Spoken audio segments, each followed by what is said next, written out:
Coming to you live from Aalborg, Denmark, Skålbakken for the last time. Yay. Let's go straight to the castle, shall we? I'm headed straight for the castle. They wanna make me their queen. So hello beautiful people and welcome to yet another one of these videos. Wow. I'm so excited to be making this video. I don't have anything planned out that I'm going to say, so you know everything that I'm saying is actually going to come from my heart. So thank you so much you guys for coming to watch the video. Thank you so much to all of you that are watching, subscribing, liking. It's amazing. I really do appreciate when you do leave a comment, so hit me up in the comment section. Let's talk. Wow. So this is like I don't know what to call this video. It's a sit down video. We're gonna sit here and we're gonna talk because I want to answer the questions in advance. So I'm sure you've seen from the vlogs that I am moving. Actually, as you'll be seeing this, I would have already moved. So as you've seen from the vlogs, I have moved from Denmark to Norway. Again, I just keep going back and forth, back and forth.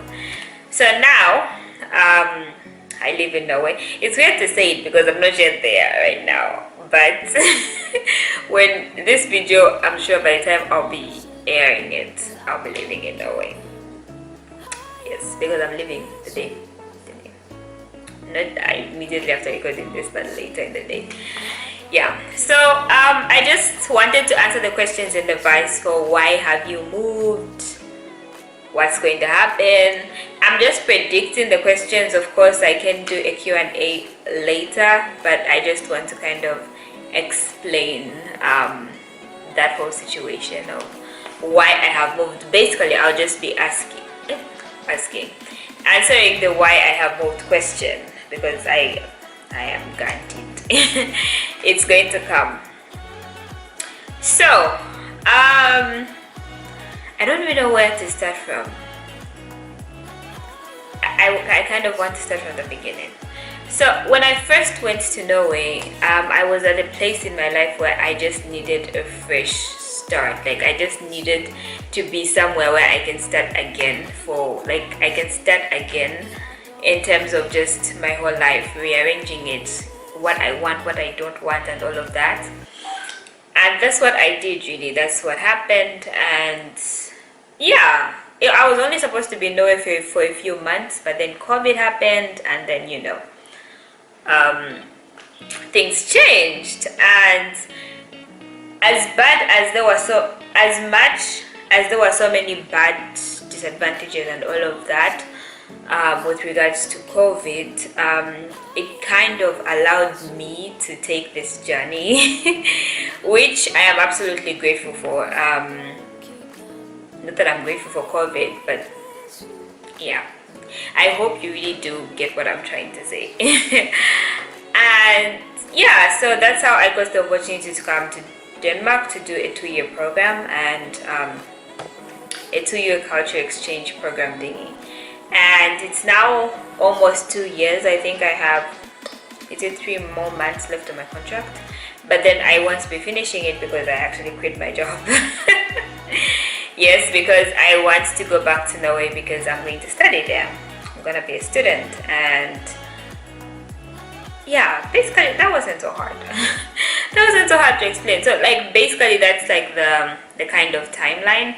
And I knew I was going to go back to Norway even when I was coming here. Okay, I knew the plan was like, either or, Denmark or Norway, but Norway was like winning a little bit more. If you're catching up with me. Yeah, so basically that's why I'm moving. I'm moving because I kind of set things in motion of where I needed to get into school here. Yeah, and I got the opportunity to get into universities both in Denmark and in Norway. So it was just, a matter of preference, and I already had a preference either way. So yeah, basically that is why I am moving. How does it feel? How does it feel to be moving? Actually, it has really been overwhelming because after kind of like COVID got under control and everything started opening up and we started meeting people, I've actually gained quite a number of friends and I'm starting to get established, you know, especially this year. I've really just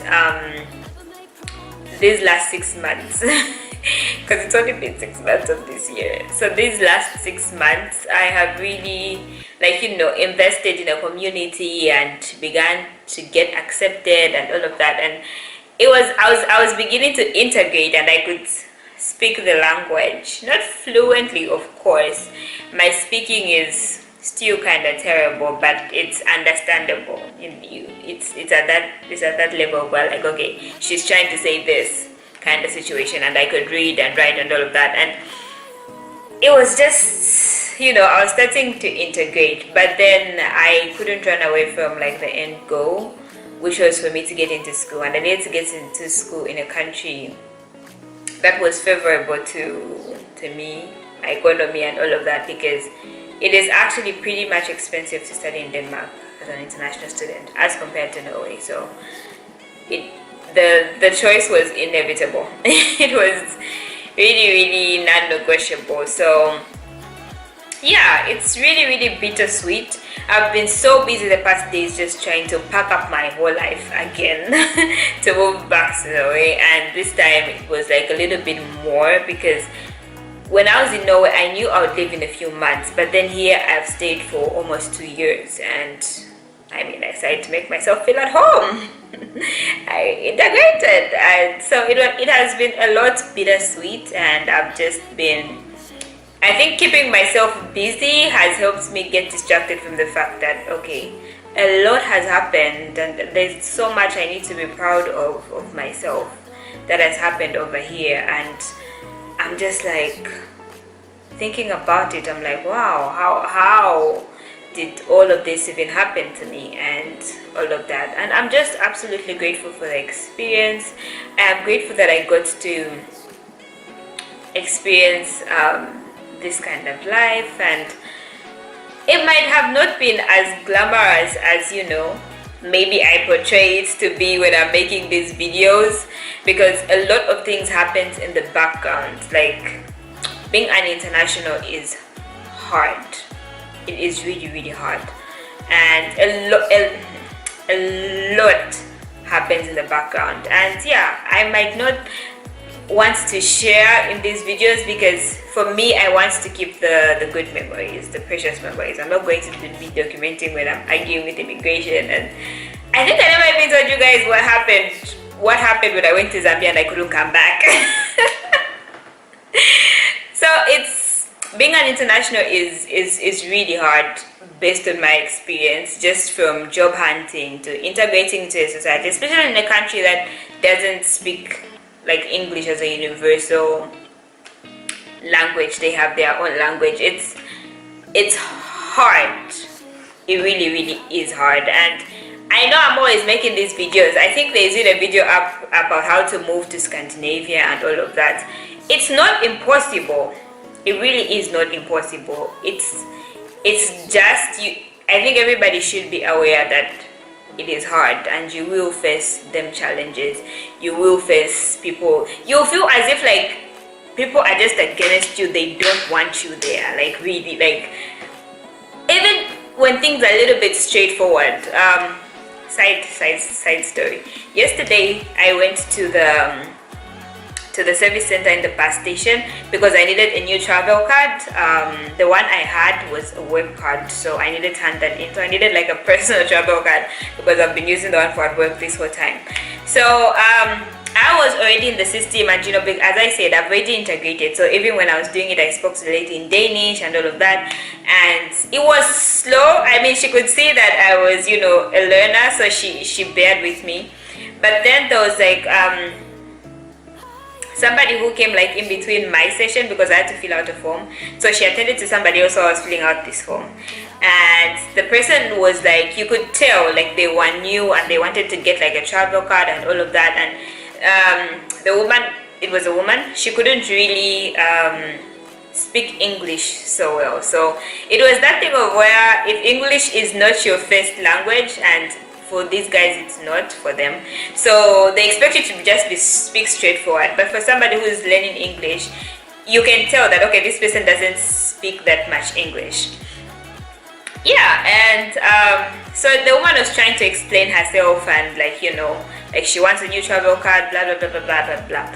And yeah, the lady attending to her was like, oh, of course you need this, you need this, you need this, you need this, blah, blah, blah, because she thought she didn't have like what do you call it, a health card, the one that shows like your social security number or whatever. So yeah, so but the lady had that, but then they kind of like misunderstood each other, because the other woman assumed, like, the woman attending to her assumed that the woman was like literally knew she didn't have that, and she kept on telling her that she needed her passport or any other sort of ID and whatever, and that woman was like trying to tell her that I have the card, and okay man, it was just, you know, so much back and forth and all of that, and eventually the woman was just like, maybe you can just go and get your passport that way to make it easier for me, like, you know, that kind of situation. So it's instances like that. I think I was trying to give an example of how it can be a little bit hard being an international. So it's small instances like that, and of course you get this anywhere. I will assume you will get this anywhere where you are not familiar with the system, or you're not in the system at all. You will face this backlash, but I'm not discouraging anybody who wants to move abroad and study life abroad and all of that. I'm not discouraging you. I'm just making you aware of that. You should be aware enough to welcome these little hiccups. There will be many. Some of them will be big, some of them will be small, but they are there. Yeah, overall. So yeah, it's really bittersweet, because a lot has been happening in the background, even just to enable this move from Denmark to Norway. Even as I am moving, I'm still like 50% unsure of how it will play out, because I am moving because there's literally nothing keeping me here anymore. I stopped working, I don't have a job, and so as much as I can still stay until the end of my contract, because, you know, everything was like already planned for, so I have got to stay and all of that. I really can't, because there's nothing really holding me here anymore, and my school starts in August, so it's better to go and, you know, start getting settled and all of that and figure that out over there. But then at the same time, I'm just having that agony of like leaving that security. It has been a really hard decision of leaving the security of like, oh my goodness, I have a job, it pays me and all of that, and I always have got to stay and all of that. Like leaving that security to just throw myself, I'm literally throwing myself into the deep end here of where I'm going to become an international student with no job in another country. Okay, it's a country that I've lived for before, but it's in a different city, and as of today I don't think I know anybody who stays there. But yeah, it's more, I am betting on myself, and I am banking on myself, and that's how life goes, and that's how life is. And that's how life goes. So it's, yeah, I think now I've just been ranting and, you know, speaking my heart, because as I said, I wanted to speak from the heart in this video. Yeah, but otherwise it's been a good journey. It's not like I'm not going to come back to Denmark. I will come back. I intend on visiting, and I really do hope maybe I could come work here again sometime. But as for now, we're going to say goodbye to all the good memories. This is my last time recording in this house. For now. You never know. You never know. So for now, what will I miss about Denmark? What will I miss about Denmark? I will miss how cheap everything here is compared to Norway. And I say this heartbreakingly so, because things in Norway are damn expensive. expensive, but then it also goes with like the economy and the jobs and all of that. So, but I will miss that, and I will miss just the kind of freedom that Denmark has. And when I say freedom, it's like you can walk into the store and you'll find whatever you need. They have an interesting setup to their stores here that is kind of different from how it is in Norway. In Norway, you have to go to the wine monopoly to buy wine. Here, you can buy it in the grocery store. I know I'm always complaining about that. Everybody who knows me, I'm always complaining about that. But yeah, it's just that little freedom that is a little bit more here. Of course, even in Norway, you get the freedom, of course, and the security, but here it was just like a little bit more. So I will miss that. I really will miss that. What else am I gonna miss about Denmark? Look at me going blank. Oh my goodness, I will miss the weather. The weather is terrible in both countries, but it's a little bit better in Denmark. It's more windy, but it's less cold. It's lesser on the cold side than it is in Norway. So that, yes, of course. I will miss my friends, of course, the ones I have made here. I will miss them. I will miss the family that has been there for me, that, you know, helped me with the job. And yeah, I'll miss Ellie. I'll miss Ellie. I hope, you know, she can have some more puppies soon. At least it won't be my problem this time around. So yeah, so basically that's just it. It's a wrap on Denmark. It's a wrap. And yeah, I look forward to what the rest of my life has to hold and whatever adventures are coming up next for me. And I hope you guys who watch these videos, you my vlog people who watch these videos of me, and yeah, I hope you come along for the ride, and you know, we can try and figure out this whole life thing out together. So thank you so much for watching this video. I am really grateful that you come to watch them. You hear me talk and blah blah blah blah blah blah blah blah.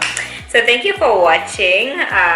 Please do leave a comment. Tell me if you're moving, if you've moved before, if you've started over. Share with me in the comments. You can DM me on Instagram if you want to. But otherwise, just thank you for watching and being part of this journey.